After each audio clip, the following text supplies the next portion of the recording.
Hi, this is Dr. Karen Becker, and today we're going to discuss why dogs and cats can eat raw meat. Really, this is probably the most common question I get, especially either uneducated pet owners when they gasp or come into my house and say, my gosh, you feed your pets raw meat? Or my clients come in to my practice, they have their pets on a raw food diet, but they're getting arguments from their veterinarian, uneducated veterinarian, about why they should not be giving their dogs and cats raw meat. Really, to argue this whole entire point is moot, because dogs and cats have been consuming living raw meats for thousands of years. Barn cats to this day catch and kill mice, and we don't call poison control. Farmers don't call poison control when their farm dogs find whole litters of baby bunnies and eat them all like little Tootsie Rolls. They don't call poison control about what to do or how to induce vomiting because, my gosh, my dog or cat has consumed raw meat.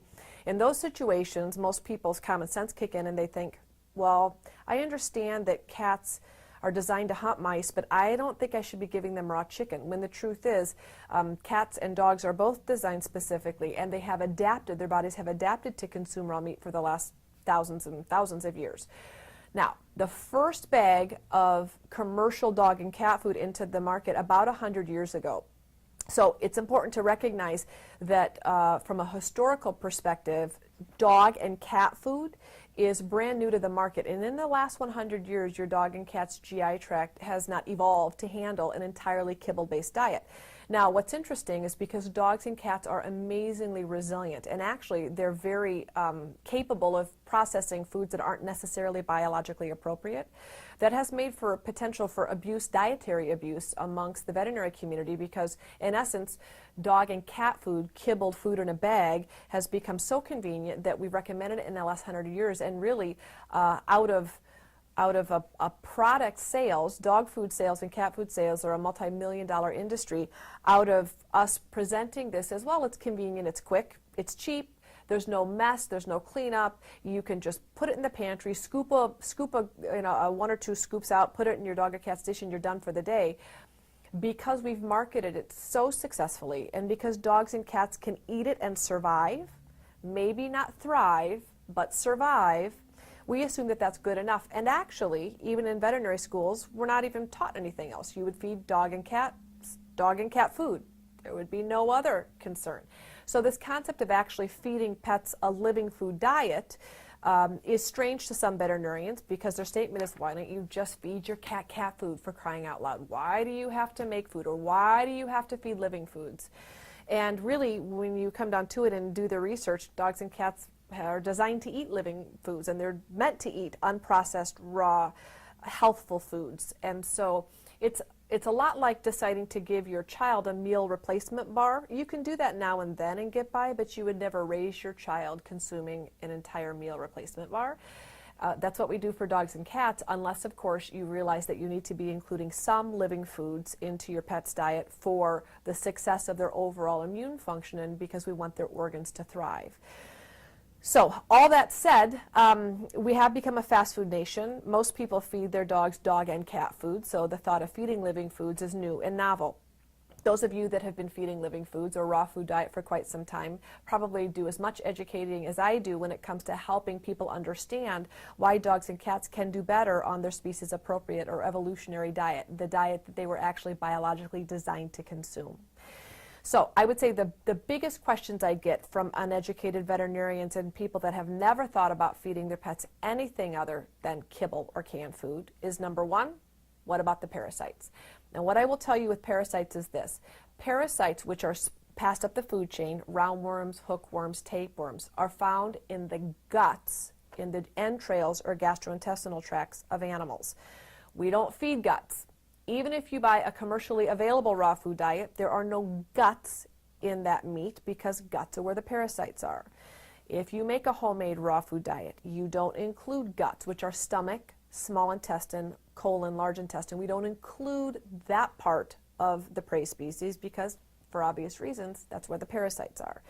So when people say, you're going to give your dog worms, feeding your dog's raw meats in and of themselves, if they're processed effectively, muscle meat in theory should be sterile, because it is, there's no bacteria found in muscle meat. Now we know that that's not true, because we know that bacterial contamination can become a problem. We'll discuss that in 1 minute. There are some types of parasites that can rarely make their way out of the GI tract and into sterile muscle meats of prey species. So the types of bacteria that you need to be concerned about, or the types of parasites you need to be concerned about, can be effectively removed if you freeze meats for 3 days prior to feeding them to your dog. So for instance, toxoplasmosis, which can sometimes be found encysted in muscle meats, can be successfully killed if you freeze your meats for 3 days, a minimum of 3 days before you feed them to your pets. So by freezing meats first before you feed them, a lot like sushi, and by removing the guts of your prey species, you can successfully avoid transmitting parasites to your pets by feeding a raw meat diet. The second big question I get as a veterinarian is, what about salmonella? One of the things that's important to recognize when it comes to salmonella or any potentially pathogenic bacteria is that there has to be some contamination. And contamination absolutely does occur. That's where all the recalls come in, even for human foods. When it comes to salmonella outbreaks, there's been contamination in the food chain. So it's important to remember that salmonella is not just one species of salmonella. There are over 1,800 serovars of salmonella. Salmonella is a gram-negative bacteria. It's a facultatively anaerobic bacteria that exists in many, many species of mammals. The most common species of salmonella that exists in dogs and cats is Salmonella typhimurium. Now, I want to read to you a paragraph from the Salmonella Information Network on VIN, the Veterinary Information Network. There is an update that is given every now and then on the most recent information pertaining to salmonella in dogs and cats. I want to read this to you because I think it could help with your perspective on viewing or considering salmonella as a terrible contaminant in your pet's food or in your pet's GI tract. Salmonella, actually when I get done reading this, you may end up thinking that your dogs and cats are a little bit more like reptiles in the sense that they can harbor salmonella naturally in their GI tracts. Okay, the clinical significance of bacteria such as Clostridium and Salmonella causing diarrhea or illness in dogs and cats is clouded by the existence of many of these organisms as normal constituents of the indigenous intestinal flora. That's a fancy way of saying they're naturally there. The primary enteropathogenic bacteria most commonly incriminating in canine and feline diarrhea is Clostridium perfringens, Clostridium difficile, Campylobacter, and Salmonella. Veterinarians are faced with a quandary when attempting to diagnose small animals with suspected bacterial-associated diarrhea because the isolation rates of these pathogenic bacteria are similar in diuretic and non-diuretic animals, and because the incidence of bacterial-associated diarrhea is extremely variable. Salmonella species are commonly isolated from both healthy and hospitalized dogs and cats.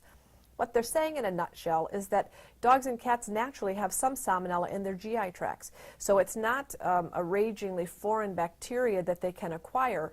That makes it difficult. If your veterinarian says your dog has acquired salmonella, many of my clients will gasp and think, oh my gosh, but the truth is salmonella can naturally exist in your pet's GI tract, so it's not necessarily a foreign pathogenic invader.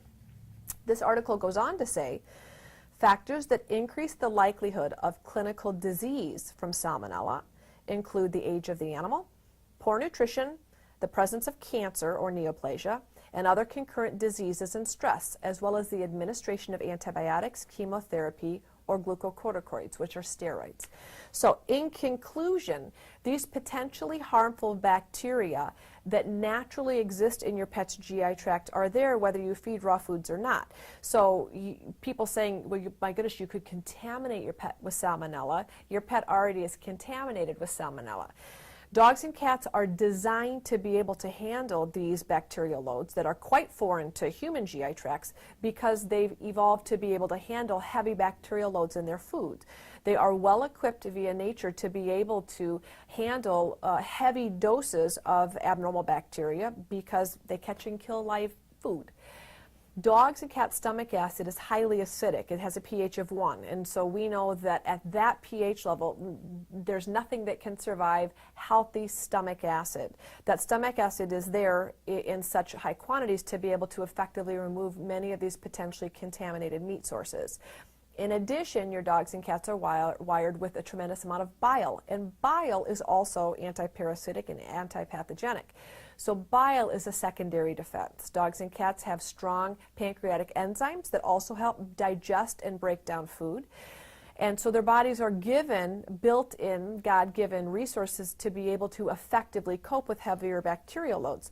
Now, you'll be able to recognize that this article, as well as informed veterinarians, believe that because dogs and cats are equipped to handle heavy bacterial loads, it's important that you do what this article is suggesting: keep your dogs and cats' GI tracts resilient and strong to be able to defend not only against pathogenic bacteria that could be coming into the food, but for healthy immunologic function across the board. So, number one, reducing stress means feeding a biologically appropriate diet, feeding diets that your dogs and cats are meant to eat. We feed vegetarian animals vegetarian foods, and we feed carnivores meat-based foods. It's important to do that. Avoiding unnecessary drugs such as antibiotics, and certainly reseeding the gut after antibiotic therapy or keeping your pet on a probiotic is a really good idea because it helps balance the ratio of good to bad bacteria or flora in your pet's gut. A strong digestive enzyme can help promote effective digestion in your pets. And so combining healthy diet, healthy lifestyle, digestive enzymes, and probiotics is an effective way to not only nourish your pet with the most species-appropriate foods to help support healthy immunologic function, but it can do so in a way that helps bring vibrancy to your pet's body, unlike feeding a rendered, processed, chemically ridden, over-processed, inorganic, grain-based food, which is what has come about in the last 100 years.